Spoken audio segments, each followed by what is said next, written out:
கனிமொழி சில லேடி இவங்களை பெண்களை தூண்டி விட்டு கனிமொழிக்காக அவங்க போய் வேட்புமனு தாக்கல் செய்கிறாங்க திருவொற்றியூர் தொகுதியில்.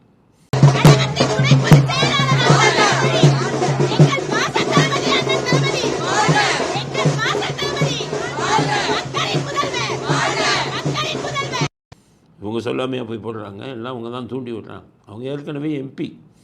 அவங்களுக்கு என்னென்னு கேட்டிங்கன்னா, எப்படியாச்சும் இங்கே ஒரு தடவை முதலமைச்சர் ஆகிடணும், நம்ம அப்பா கட்சியில் உதயநிதியை விரட்டணும் அப்படிங்கிறதுக்காக அவங்களுக்கு வேட்புமனு தாக்கல் நடந்திருக்கு.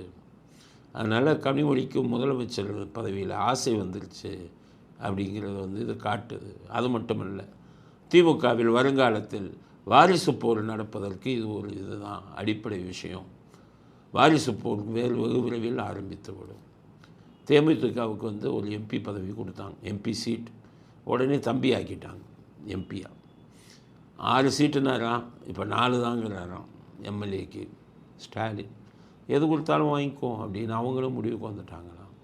4 எம்எல்ஏல 1 அவங்களுக்கு, 1 பையனுக்கு. பாவம் கட்சிக்காரனுக்கு மீதி 2 பிச்சையாக போட வேண்டியது தான். அதனால் நம்ம தேமுதிக நிலைமை அந்த ராஜ்யசபா அவங்களுடைய கனவு. அந்த ராஜ்யசபாவை வாங்கிட்ட திருப்தியோடு அவங்க போக வேண்டியதான். 4ல் எத்தனை ஜெயிக்கிறாங்கன்னு தெரியலை. ஏன்னா அவங்க கேட்குற சீட்டெல்லாம் ஸ்டாலின் கொடுக்க மாட்டேங்கிறாராம். விருதுநகர் கேட்குறாங்கண்ணா, முடியாதுன்ட்டாராம். அங்கே கேஎஸ்எஸ்ஆர் கொடுக்காதீங்க அப்படின்ட்டாராம்.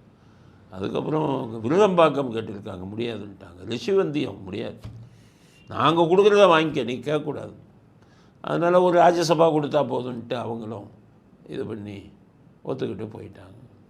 அதனால் கனிமொழி பிள்ளையார் சொல்லி போட்டாங்க இந்த எலெக்ஷனில். அவங்களும் தேர்தலில் நிற்கணும் அப்படிங்கிறது தான் எங்களுடைய கருத்து. நீங்கள் நின்னீங்கன்னா தான் உதயநிதியை காலி பண்ண முடியும். அதனால் சிவங்க நில்லுங்க, கனிமொழி இந்த தேர்தலில் நிற்க வேண்டும். அப்போது தான் வாரிசு போர் உச்சகட்டத்தை அடையும்.